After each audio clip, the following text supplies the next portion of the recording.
Teganya suamiku menikah lagi saat aku hamil 7 bulan. Assalamualaikum sahabat Bunda. Semoga Allah selalu memberikan kesehatan dan kebahagiaan untuk kita semua.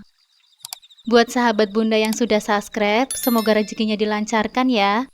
Amin ya robbal alamin.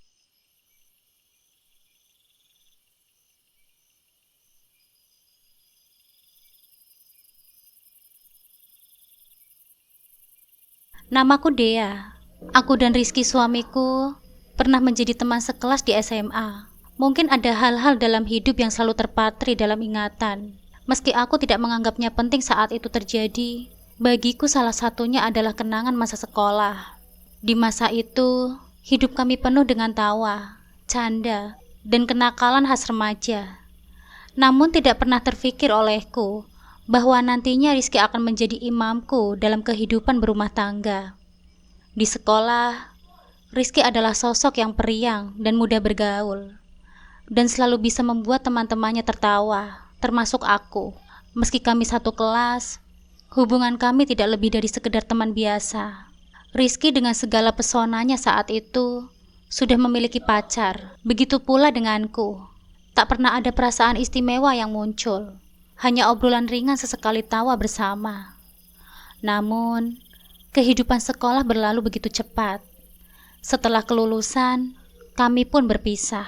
Rizky melanjutkan hidupnya dengan pilihan karir yang jauh dari dugaanku. Dia bekerja di sebuah sales marketing perusahaan otomotif. Sementara aku sibuk mengejar cita-citaku sebagai pegawai di bank swasta. Waktu terus berlalu, dan aku tak pernah memikirkan atau mendengarkan kabar tentang Rizky lagi. Setiap dari kami tenggelam dalam hidup masing-masing, tanpa pernah membayangkan bahwa takdir sedang menyiapkan sesuatu yang besar. 5 tahun setelah kelulusan, aku menghadiri pernikahan seorang teman dekat. Hari itu, aku hanya berharap menikmati momen bahagia bersama teman-teman lamaku, tanpa ekspektasi apapun. Namun takdir memiliki rencana lain. Ketika tiba di resepsi pernikahan, aku melihat banyak wajah yang familiar. Namun satu yang paling mencuri perhatianku, Rizky. Saat itu, jantungku berdegup lebih kencang. Bukan karena perasaan cinta yang tiba-tiba, tetapi karena perubahan besar yang kulihat dalam dirinya. Rizky yang berdiri di sana nampak berbeda dari pria yang dulu ku kenal di sekolah. Wajahnya masih sama, tetapi ada sesuatu dalam cara dia membawa diri, lebih dewasa, lebih karismatik. Ia memakai setelan jas hitam yang membalutnya terlihat rapi dan penuh percaya diri. Senyumannya, yang dulu selalu nampak polos, kini terasa lebih matang. Aku mencoba untuk tidak terlalu memikirkannya. Tetapi ketika dia mendekat dan menyapaku, ingatanku langsung kembali pada masa-masa SMA. "Dea, benar kamu Dea kan?" tanyanya sambil tersenyum lebar. Suaranya terdengar akrab, meski sudah bertahun-tahun kami tak berjumpa. Aku tersenyum balik sedikit canggung. "Iya Riz, lama ya nggak ketemu." Percakapan kami pun mengalir begitu saja, tanpa canggung atau jeda yang berarti. Seolah-olah kami baru saja bertemu kemarin, meski kenyataannya sudah bertahun-tahun berlalu. Kami tertawa, mengenang kenakalan di sekolah dulu, tentang bagaimana Rizky selalu terlambat masuk kelas, atau bagaimana kami saling berkompetisi dalam pelajaran matematika. Malam itu, semua terasa ringan dan menyenangkan. Tanpa kusadari, aku merasa nyaman berada di dekatnya. Namun di balik semua canda dan tawa itu, aku mulai merasakan sesuatu yang aneh. Rizky yang dulu hanya teman biasa, kini tampak berbeda di mataku. Mungkin karena kedewasaan yang kini terpancar dari caranya berbicara, atau mungkin karena aku sendiri telah berubah, lebih terbuka untuk melihatnya dari sudut pandang yang baru. Yang jelas, saat dia menatapku malam itu, ada perasaan hangat yang mulai tumbuh, perasaan yang tak pernah ada sebelumnya. Tak butuh waktu lama bagi Rizky untuk menunjukkan perasaannya yang kini berubah. Beberapa hari setelah pertemuan itu, dia mulai sering menghubungiku. Awalnya hanya pesan singkat, sekedar bertanya kabar atau menanyakan apa yang sedang dilakukan. Namun perlahan, percakapan kami menjadi lebih mendalam. Dia selalu tahu bagaimana membuatku tertawa, dan aku selalu merasa nyaman berbicara dengannya. Pada suatu malam yang cerah, setelah makan malam bersama, Rizky dengan berani menyatakan perasaannya. Dea, aku nggak tahu kenapa, tapi setelah bertemu denganmu lagi, ada sesuatu yang berubah dalam diriku. Aku merasa aku jatuh cinta sama kamu, Dea. Aku tertegun mendengarnya. Kami baru saja bertemu lagi setelah bertahun-tahun. Dan sekarang, dia menyatakan cinta. Meski hatiku terkejut, aku tidak bisa memungkiri bahwa aku pun merasakan hal yang sama. Ada sesuatu dalam diri Rizky yang membuatku tertarik. Sesuatu yang berbeda dari laki-laki lain yang pernah kutemui. Tapi Rizky, ini terlalu cepat. Kita baru saja bertemu lagi. Meski dalam hatiku, aku juga merasakan getaran yang sama. Dia hanya tersenyum. Kadang-kadang, hal yang tepat datang di waktu yang tidak terduga. Aku cuma tahu, aku gak mau kehilangan kesempatan ini. Aku ingin kita mencoba. Malam itu, di bawah langit yang berbintang, aku menerima perasaan cintanya. Perjalanan cinta kami pun dimulai, tidak dengan langkah-langkah perlahan, tetapi dengan keyakinan yang tumbuh di dalam setiap pertemuan. Hanya butuh waktu 6 bulan sejak pertemuan kami di pernikahan teman lama hingga Rizky mengajakku menikah. Meski waktu terasa singkat, cinta yang tumbuh di antara kami begitu kuat, seperti kobaran api yang semakin besar setiap kali kami bersama. Rizky tidak ingin menunda-nunda, dan aku pun merasakan perasaan yang sama. Kami sama-sama tahu bahwa menunggu terlalu lama hanya akan memperpanjang keinginan yang sudah tumbuh subur di dalam hati. Pada suatu malam yang penuh bintang, Rizky memutuskan untuk mengajakku menikah.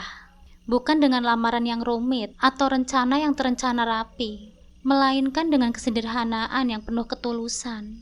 Rizky datang ke rumahku sendirian dan berbicara langsung dengan ayahku yang saat itu keduanya memang sudah akrab. Pak, sebelumnya Rizky mohon izin kalau tujuan Rizky ke sini untuk meminta restu pada Bapak agar Rizky bisa menikah dengan Dea. Aku yang berada di dapur kaget mendengar ucapan serius Rizky kepada ayahku, karena aku tak mengira Rizky melakukan ini dengan penuh percaya diri. Kata-kata itu keluar dari mulutnya dengan begitu saja, seakan dia sudah merencanakannya sejak lama. Mendengar perkataan Rizky ke ayahku, jantungku berdegup kencang, dan dalam sekejap, seluruh dunia di sekitarku terasa seperti berhenti. Ini bukan lamaran yang mewah, tidak ada keluarga besar atau cincin yang disiapkan, tetapi itulah yang membuatnya terasa begitu spesial. Aku melihat ketulusan di matanya, cinta yang murni, dan keyakinan bahwa dia adalah orang yang tepat untukku. Hatiku semakin berdebar saat ayahku berkata, "Kamu benar-benar serius mau menikahi anakku?" "Serius, Pak. Bahkan jika Bapak sudah merestui, Rizky akan bawa keluarga Rizky ke sini untuk menentukan tanggal pernikahannya, Pak," kata Rizky dengan tegas. "Baiklah, Nak. Bapak merestuimu untuk menikahi Dea. Kalau bisa, keluargamu segera temui Bapak ya." "Baik, Pak." Dan itulah awal dari perjalanan kami menuju pernikahan. Keesokan harinya, Rizky dan keluarga besarnya menepati janjinya menemui orang tuaku. Orang tuaku memang sangat menyukai Rizky. Mereka melihatnya sebagai pria yang sopan, bertanggung jawab, dan bekerja keras. Sementara itu, orang tua Rizky juga menyambutku dengan tangan terbuka. Mereka memperlakukanku seperti putri mereka sendiri. Penuh perhatian dan cinta, restu dari kedua keluarga mengalir tanpa hambatan, membuat segalanya terasa begitu mudah. Meski tidak ada lamaran yang panjang, kami langsung merencanakan pernikahan besar. Bukan karena aku atau Rizky menginginkan kemewahan, tetapi karena orang tua kami, terutama ibuku, ingin pernikahan kami menjadi momen yang tak terlupakan. Mereka ingin memberikan kami kenangan indah, pesta pernikahan yang dapat dikenang sepanjang hidup. Hari pernikahan itu tiba dengan cepat. Dekorasi bunga mawar putih dan merah jambu menghiasi setiap sudut, menciptakan suasana romantis yang sempurna. Di tengah gedung, pelaminan besar berdiri megah, dengan nuansa emas dan putih yang elegan. Segalanya nampak sempurna, seperti dongeng yang menjadi nyata. Gaunku yang dirancang khusus membuatku merasa seperti putri dalam cerita. Saat aku melangkah ke arah pelaminan, didampingi oleh ayahku yang menggandeng tanganku, pandanganku tertuju pada Rizky. Dia berdiri di ujung pelaminan, menatapku dengan senyum hangat yang membuat hatiku tenang. Dalam balutan jas hitamnya, Rizky terlihat begitu gagah dan tampan, seolah-olah dia adalah pria yang selalu kutunggu-tunggu sepanjang hidupku.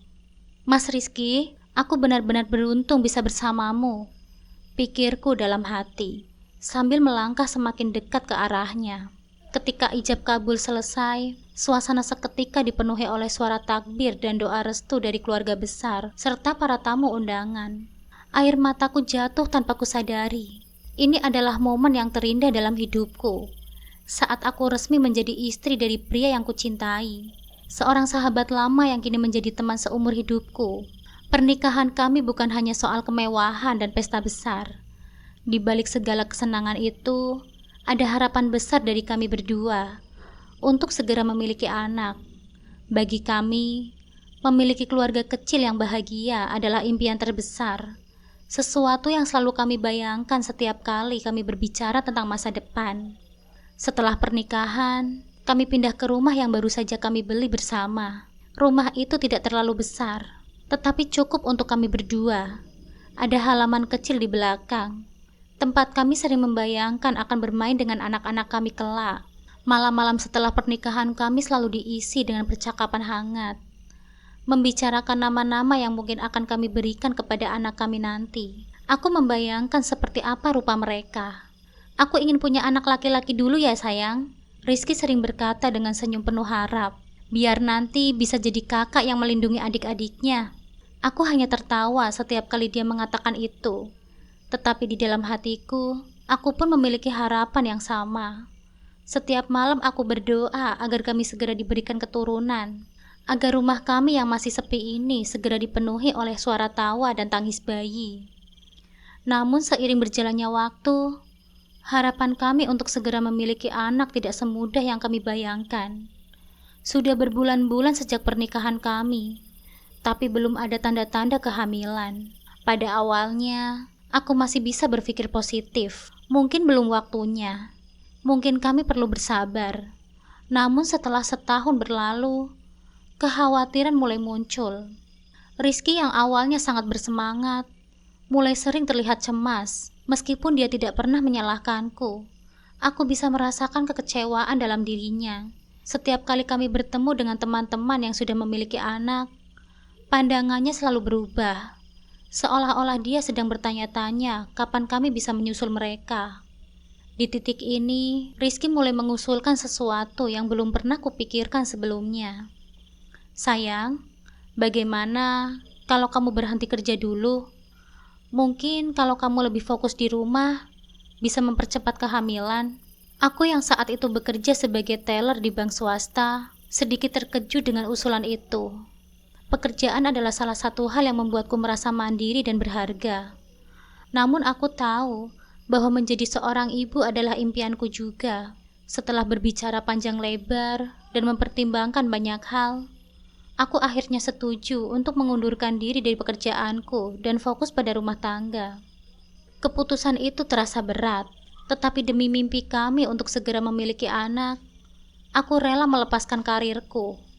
Hari-hariku kini dipenuhi dengan rutinitas rumah tangga, sementara Rizky semakin sibuk dengan pekerjaannya sebagai sales marketing mobil. Dia sering pergi keluar kota, meninggalkanku sendirian di rumah yang sepi. Meski demikian, aku tetap menaruh harapan besar pada kebahagiaan yang menanti kami, keluarga kecil yang akan kami bangun bersama. Namun takdir punya cara sendiri untuk menguji kesabaran kami. Seiring waktu, hal-hal yang tak terduga mulai datang, mengubah segala sesuatu yang sebelumnya nampak sempurna. Suatu malam, setelah Rizky kembali dari dinas luar kota, aku bisa melihat kelelahan di wajahnya. Dia nampak begitu letih hingga tak sempat berbicara panjang denganku sebelum langsung merebahkan tubuhnya di sofa ruang tamu, tanpa melepas sepatu atau jaketnya. Rizky tertidur dengan pulas. Nafasnya terdengar pelan di antara deru kipas angin. Aku hanya bisa tersenyum kecil melihatnya, berusaha memahami betapa berat pekerjaannya belakangan ini. Saat aku membereskan barang-barang di ruang tamu, tiba-tiba terdengar bunyi ponsel Rizky yang tergeletak di meja. Ponsel itu bergetar sebentar, lalu layarnya menyala. Penasaran, aku melihat nama yang muncul di layar. Gita. Jantungku seketika berdeguk lebih kencang. Nama itu terdengar asing, tapi entah kenapa membuatku gelisah. Siapa Gita? Mengapa ia menelpon Rizky pada jam selarut ini? Tanpa pikir panjang, aku mengambil ponsel Rizky dan menjawab panggilan itu. Halo? Ini siapa ya? Tanya aku dengan suara yang tenang. Meski di dalam hati, pikiranku penuh tanda tanya. Namun sebelum aku bisa mendengar jawabannya, sambungan langsung terputus. Gita, siapapun dia, memutuskan panggilannya begitu mendengar suaraku. Sejenak, aku pun terdiam, memandangi layar ponsel yang kembali mati. Hati kecilku mulai dipenuhi kecurigaan yang tak bisa kulepaskan begitu saja. Aku menatap Rizky yang masih tertidur lelap di sofa. Haruskah aku membangunkannya dan menanyakan tentang wanita itu? Ataukah lebih baik aku menunggu hingga esok pagi? Selama beberapa menit aku hanya berdiri di sana, terperangkap dalam pikiranku sendiri. Namun pada akhirnya, aku memutuskan untuk menahan diri. Mungkin kita hanya teman kerja Rizky atau salah satu seorang kliennya. Meskipun begitu, sepanjang malam itu aku sulit untuk tidur. Pikiranku terus memutar berbagai skenario tentang siapa Gita dan mengapa dia menelpon pada jam selarut itu. Kecurigaan itu seperti benih yang ditanam di dalam hatiku, perlahan tumbuh dan mulai menggangguku. Keesokan paginya, suasana rumah kembali tenang. Aku memutuskan untuk tidak menyinggung soal Gita terlebih dahulu. Rizky bangun dengan wajah segar, seolah-olah malam sebelumnya tak pernah terjadi. Ia tersenyum hangat kepadaku saat duduk di meja makan, dan aku hanya membalas senyumannya dengan hati yang masih penuh tanya. Namun pagi itu, aku sudah merencanakan sesuatu yang jauh lebih penting. Dengan hati yang berdebar, aku mengeluarkan sebuah amplop dari saku gaun rumahku. Di dalamnya, tersimpan sebuah kabar bahagia yang telah kutunggu-tunggu untuk kubagikan dengan Rizky. Mas Rizky, aku punya sesuatu untukmu, Mas, kataku sambil menyerahkan amplop itu kepadanya. Rizky mengambil amplop itu dengan alis mengerut. Apa ini sayang? Tanyanya sebelum mulai membukanya. Setelah beberapa detik membaca isi amplop itu, senyumnya langsung merekah. Matanya berbinar penuh kebahagiaan. Dan tanpa berkata apa-apa, dia langsung memelukku dengan erat. Kamu hamil? Tanyanya dengan nada penuh haru. Suaranya hampir bergetar. Kita akan punya anak, sayang. Aku mengangguk, merasakan kehangatan pelukan suamiku yang begitu tulus. Iya, Mas. Hasil tesnya menunjukkan kalau aku positif hamil. Kita akan segera jadi orang tua, Mas Rizky. Dalam pelukan itu, segala kecurigaanku tentang Gita perlahan mulai memudar. Kabar ini terlalu indah untuk dirusak oleh pikiran-pikiran buruk. Rizky nampak begitu bahagia. Lebih bahagia dari apa yang pernah kulihat sebelumnya. Dalam beberapa hari setelah menerima kabar ini, sikapnya berubah menjadi lebih perhatian. Dia tidak lagi terlihat sesibuk atau selelah sebelumnya. Setiap ada waktu, dia selalu berusaha berada di rumah, menemaniku dan merawatku dengan penuh cinta. Rizky sering mengajakku ngobrol tentang masa depan anak kami. Aku ingin anak kita sehat dan cerdas seperti ibunya, katanya suatu hari sambil mengusap perutku yang masih datar. Kami tertawa bersama, membicarakan nama-nama calon anak dan bagaimana kami akan merawatnya nanti. Setiap hari Rizky membuktikan bahwa dia adalah suami yang penuh perhatian dan calon ayah yang penuh tanggung jawab. Ketika aku merasa mual di pagi hari atau tubuhku lemas, Rizky dengan sabar merawatku, memastikan aku mendapatkan cukup istirahat dan makanan yang bergizi. Di saat-saat seperti itu, aku mulai percaya bahwa mungkin yang terjadi malam itu hanyalah kesalahpahaman. Gita mungkin hanya seorang rekan kerja atau teman lama yang tidak ada kaitannya dengan hubungan kami. Kebahagiaan yang sedang kurasakan bersama Rizky terasa begitu nyata. dan aku tak ingin merusaknya dengan kecurigaan yang mungkin tak berdasar. Namun di dalam sudut pikiranku yang terdiam, nama Gita tetap menghantui. Ada sesuatu yang belum selesai di sana. Sesuatu yang tak bisa begitu saja kutinggalkan. Meskipun Rizky kini terlihat lebih peduli dan selalu ada untukku. Aku tahu bahwa kejanggalan kecil itu akan kembali menghantuiku suatu saat nanti. Kabar bahagia ini memberikanku kedamaian sementara. Namun ada sesuatu di balik layar kehidupan kami yang mungkin akan segera terungkap. Sesuatu yang bisa mengubah segalanya. Dan benar saja, ketika usia kandunganku memasuki 7 bulan, badai besar pun datang. Hari itu seharusnya menjadi hari yang tenang. Aku sedang bersantai di ruang tamu, menikmati keheningan sambil mengelus-ngelus perutku yang semakin membesar. Bayiku yang sudah memasuki usia 7 bulan dalam kandungan semakin sering bergerak, membuatku semakin bersemangat menanti kelahirannya.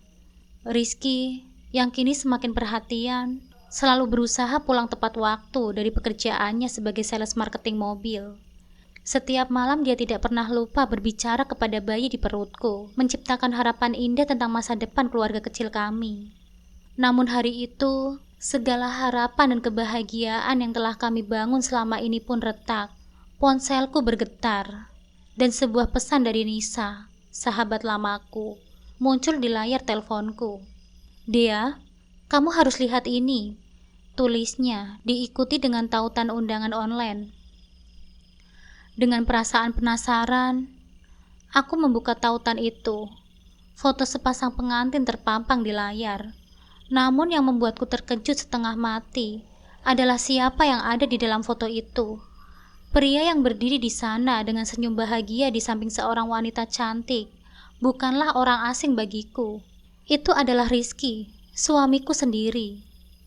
Dan wanita di sebelahnya, Gita, nama yang pernah muncul di ponsel Rizky beberapa bulan yang lalu. Hatiku langsung mencelos. Undangan itu adalah undangan pernikahan Rizky dan Gita. Aku berusaha mencerna apa yang sedang kulihat, tapi semuanya terasa mustahil. Bagaimana mungkin suamiku, pria yang setiap malam memelukku dengan lembut, kini akan menikah lagi tanpa sepengetahuanku. Tanganku gemetar, dan tanpa pikir panjang, aku langsung menelpon Nisa. Panggilanku diangkat setelah beberapa kali nada sambung, dan suara Nisa terdengar dari seberang, namun berbeda dari biasanya. Terdengar penuh kecemasan dan kesedihan. "Dea, aku..." Suaranya bergetar, dan di sana aku mendengar nada khawatir yang membuat hatiku semakin tenggelam dalam kecemasan. "Maaf banget, Dea. Aku harus kasih tahu ini ke kamu. Tapi aku benar-benar gak tega ngeliat kamu dalam kondisi begini tanpa tahu apa yang sebenarnya terjadi." "Nisa, dari mana kamu tahu tentang undangan itu? Apa maksudnya ini?" "Rizky, dia menikah lagi." Suaraku terdengar parau. Hatiku seperti tersayat pisau. Nisa terdiam beberapa saat, seakan coba menenangkan diri sebelum berbicara lebih jauh. Aku bisa merasakan ketegangan dari ujung telepon. "Dea, suami aku kan juga bekerja sebagai sales, tapi beda kantor sama Rizky. Beberapa minggu yang lalu, dia dengar kabar dari teman-teman kerjanya bahwa Rizky akan menikah lagi dengan wanita yang bernama Gita. Aku juga gak percaya awalnya, Dea. Tapi ternyata undangan itu mulai beredar di kalangan mereka. Aku benar-benar gak tahu harus bagaimana ke kamu. Aku takut kamu syok." Suaranya mulai terdengar serak, seperti menahan air mata. Dunia seolah runtuh di sekitarku. "Jadi, ini benar. Rizky benar-benar akan menikah lagi?" Tanyaku dengan nafas tertahan. Nisa hanya bisa mendesah panjang. "Dea, aku benar-benar minta maaf. Aku tahu ini berat, apalagi dengan kondisimu yang sedang hamil besar. Tapi aku gak mau kamu dibiarkan dalam kebohongan ini. Aku beneran gak tega lihat kamu gak tahu apa-apa." Hatiku remuk. Aku tak bisa berkata-kata lagi. Setiap kata yang keluar dari mulut Nisa hanya memperdalam luka di hatiku. Rasanya semua kebahagiaan yang kurasakan beberapa bulan terakhir hanyalah bayangan semu. Tanganku mencengkram perutku, berusaha mencari kekuatan dari calon anak kami yang masih belum lahir. Aku gak tahu harus ngapain, Nisa. Aku pun mulai menangis. Air mataku jatuh tak tertahankan, membasahi pipi di tanganku. Suaraku tercekat di tenggorokan. Dea, maafkan aku. Aku tahu ini gak mudah buat kamu, kata Nisa. Suaranya penuh rasa bersalah. Aku akan datang ke rumahmu. Kamu butuh seseorang di sampingmu sekarang. Aku pun mengangguk, meski Nisa tak bisa melihatnya. Tolong datang, Nisa. Aku gak bisa sendirian. Aku mematikan telepon, dan tangisku pecah begitu saja. Hatiku hancur. Setiap kenangan tentang Rizky dari pertemuan kami, pernikahan indah yang kami jalani, hingga masa-masa bahagia menanti kelahiran anak kami, semuanya terasa seperti dusta. Bagaimana bisa dia melakukan ini padaku? Bagaimana mungkin dia menikah dengan wanita lain? Sementara aku sedang mengandung anaknya. Perutku mulai terasa mengencang. Kontraksi ringan yang menyakitkan muncul di tengah kepanikan dan kesedihan yang membelenggu.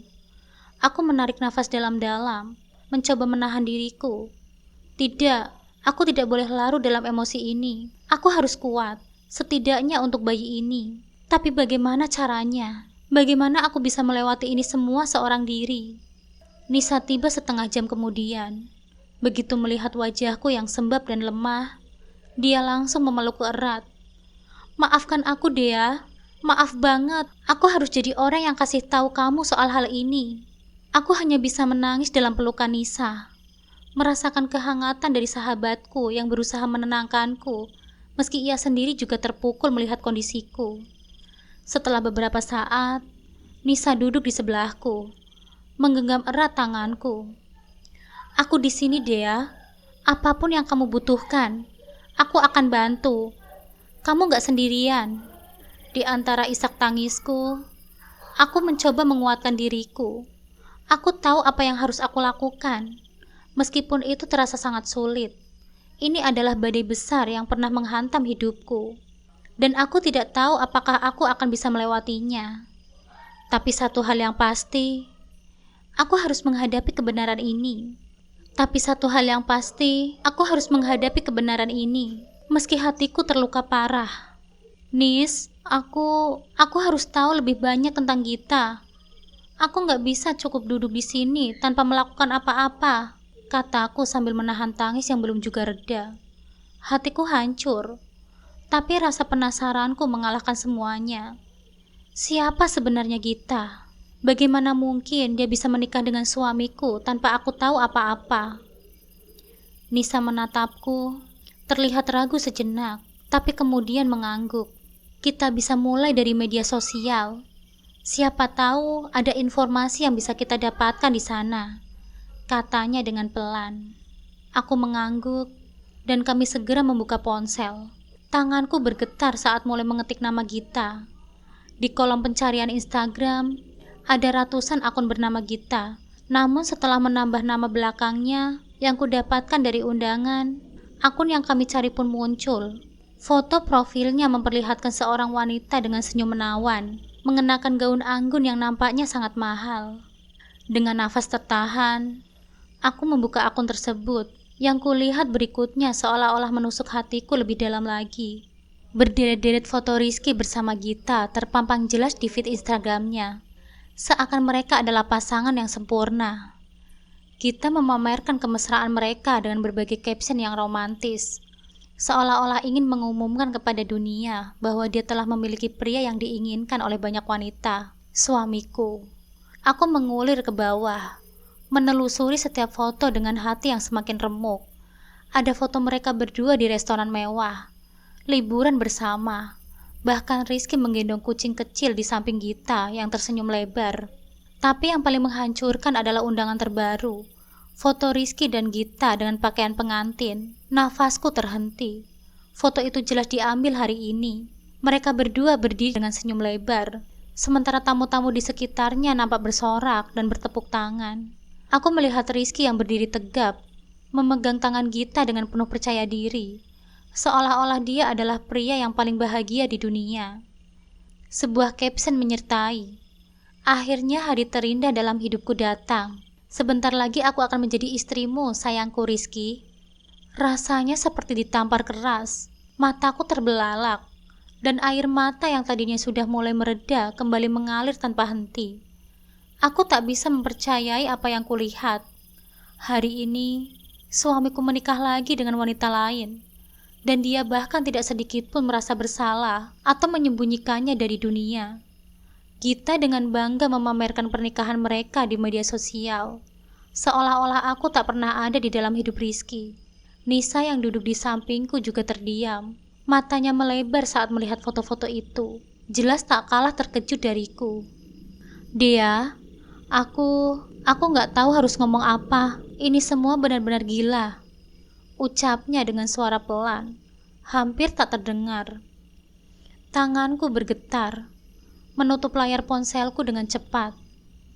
Aku tak sanggup lagi melihat wajah mereka. Bagaimana bisa dia melakukan ini padaku, Nis? Kami sudah menunggu anak kami lahir. Apa yang salah dengan semua ini? Suaraku pecah di antara isak tangisku. Nisa menggeleng pelan. Aku nggak tahu, Dea. Mungkin ada sesuatu yang terjadi di luar dugaan kita. Tapi yang jelas, kamu nggak boleh terus-menerus memendam ini sendirian. Kamu harus menanyakan ini semua kepada Rizky. Bagaimana caranya, Nis? Hari ini adalah hari pernikahan mereka. Jawabku dengan getir. Nisa meraih bahuku, mencoba menenangkanku. Kamu gak boleh diam saja, Dea. Kamu berhak tahu apa yang sebenarnya terjadi. Aku terdiam, mencoba mengumpulkan kekuatan untuk menghadapi semua ini. Media sosial yang tadinya hanya tempat untuk melihat kabar orang lain, kini berubah menjadi mimpi buruk bagiku. Setiap foto, setiap momen yang diunggah Gita, seakan-akan menghancurkan semua kepercayaan yang pernah kubangun dengan Rizky. Pernikahan kami, cinta kami, harapan tentang keluarga kecil yang bahagia, semuanya terasa palsu. Ini seperti mimpi buruk, Nis, kataku dengan pelan. Semua yang aku lihat tadi, rasanya aku gak percaya dengan ini semua. Dea, kamu harus kuat ya. Kamu harus bicara langsung sama Rizky. Jangan biarkan dia terus menipu kamu seperti ini. Nisa berusaha memberiku semangat, tapi aku hanya bisa memandang dengan kosong. Aku tahu Nisa benar. Aku tak bisa menyembunyikan ini sendirian. Aku tidak bisa bersembunyi dari kenyataan. Meski rasanya sangat menyakitkan, aku harus menghadapi Rizky. Namun bagaimana caranya? Bagaimana aku bisa berhadapan dengan pria yang kukira mencintaiku, tapi diam-diam menikah dengan wanita lain di belakangku? Dengan kepala yang dipenuhi dengan pertanyaan, aku menatap Nisa. Aku akan bicara dengan Rizky, Nis. Apa yang harus aku katakan padanya, Nis? Nisa terdiam sesaat, lalu menarik nafas panjang. Tanya dia, Dea. Tanyakan tentang semuanya. Kamu berhak tahu kebenarannya. Mungkin itu akan menyakitkan, tapi itulah satu-satunya cara kamu untuk bisa menemukan jawabannya. Aku mengangguk pelan, meski hatiku hancur. Aku tahu ini adalah satu-satunya cara untuk mengetahui apa yang sebenarnya terjadi. Aku harus menemukan kekuatan untuk menghadapinya, demi anakku yang akan lahir. Ini bukan hanya tentang perasaanku lagi, tapi juga tentang masa depan kami. Meski berat, aku sadar bahwa badai besar yang akan datang ini harus kuhadapi. Aku tahu harus siap, dan aku harus siap untuk menerima segala kemungkinannya. Seburuk apapun itu, aku merasa dikhianati. Rasa sakit itu begitu dalam, tapi aku tidak ingin terus terpuruk. Meski sedang hamil besar, aku memutuskan untuk menghadapi kenyataan ini. Aku meminta Nisa untuk menemaniku ke gedung pernikahan Rizky dan Gita. Awalnya, Nisa menolak. Takut kondisiku akan semakin memburuk. Namun aku tidak bisa menunggu. Hatiku sudah bulat. Aku harus melihat ini dengan mata kepalaku sendiri. Di perjalanan menuju gedung tempat Rizky menikah, aku menangis sejadi-jadinya. Semua rasanya sakit, pengkhianatan, dan kekecewaan terasa menumpuk, menghancurkan setiap harapan yang pernah kubangun bersama Rizky. Namun saat air mata terakhir jatuh, aku merasa ada sesuatu yang berubah dalam diriku. Sebuah kekuatan yang baru. Aku tidak ingin menghadapi Rizky dengan air mata dan kesedihan.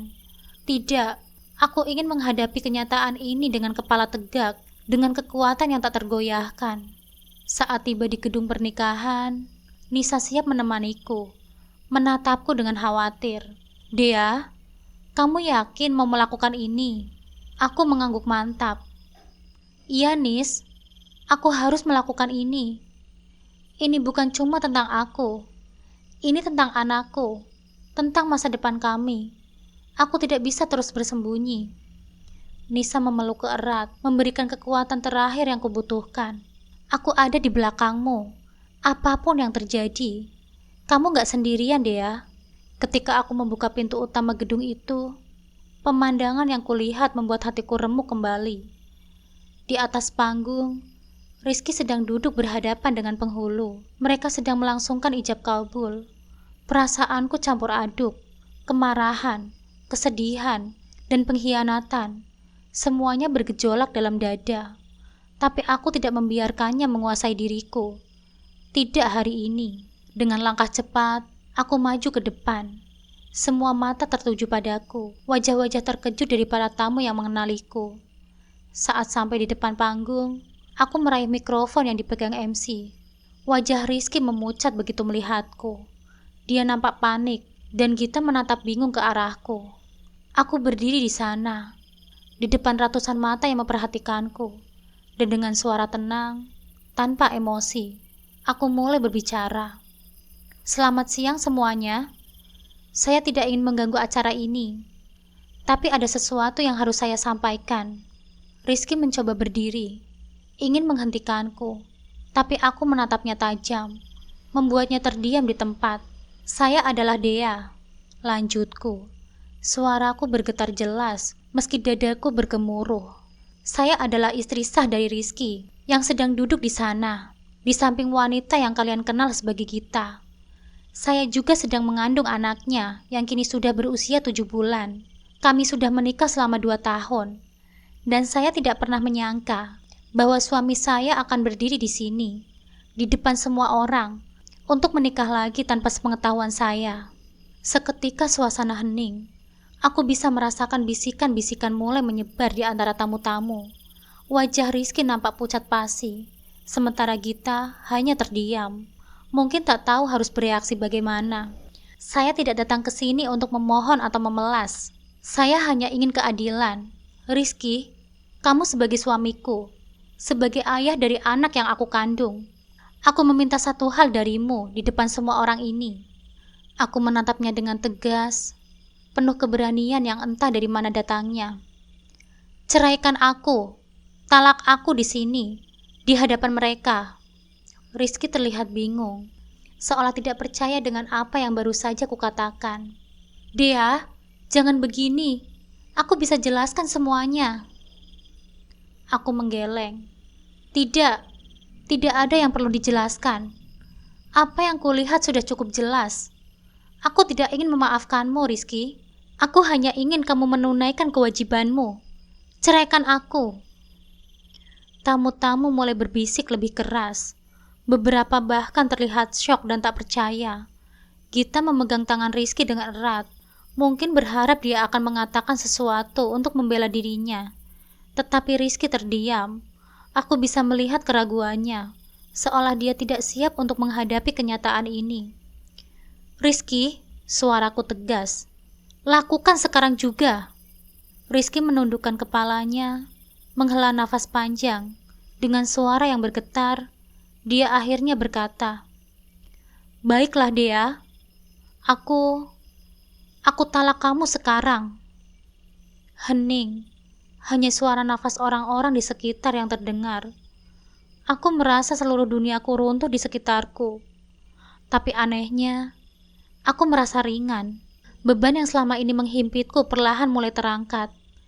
Aku sudah tahu ini akan terjadi, tapi mendengarnya secara langsung tetap saja menorehkan luka yang mendalam. Aku menatap Rizky sekali lagi, untuk terakhir kalinya. Selamat menempuh hidup baru, Rizky. Semoga kamu bisa menjadi suami yang lebih baik untuk Gita daripada yang pernah kamu lakukan untukku. Tanpa menunggu respon dari siapapun, aku meletakkan mikrofon itu, berbalik, dan berjalan keluar dari aula. Langkahku pasti, meskipun di dalam hatiku semuanya terasa hancur. Aku tahu, Aku tidak bisa kembali kepada Rizky setelah semua ini. Semuanya sudah berakhir. Dengan tegas, aku meninggalkan gedung itu, meninggalkan cinta yang pernah kami bangun bersama. Dan untuk pertama kalinya dalam waktu yang lama, aku merasa bebas. Hari-hari setelah perceraian itu adalah hari-hari terberat dalam hidupku.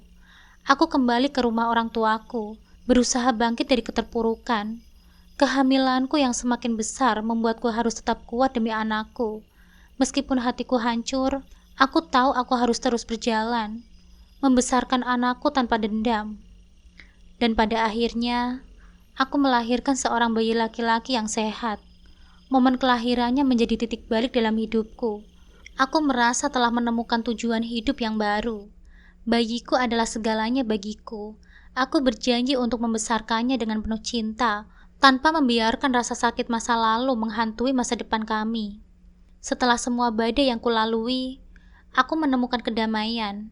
Meski perjalanan hidupku tidak seperti yang kubayangkan, aku tahu aku harus kuat. Aku mulai membangun kembali hidupku, fokus pada anakku, dan mengejar kembali impianku yang sempat hilang. Kini aku tak lagi melihat masa lalu dengan dendam, melainkan sebagai pelajaran berharga. Waktuku bersama Rizky mungkin telah berakhir, tapi hidupku dan kebahagiaanku baru saja dimulai.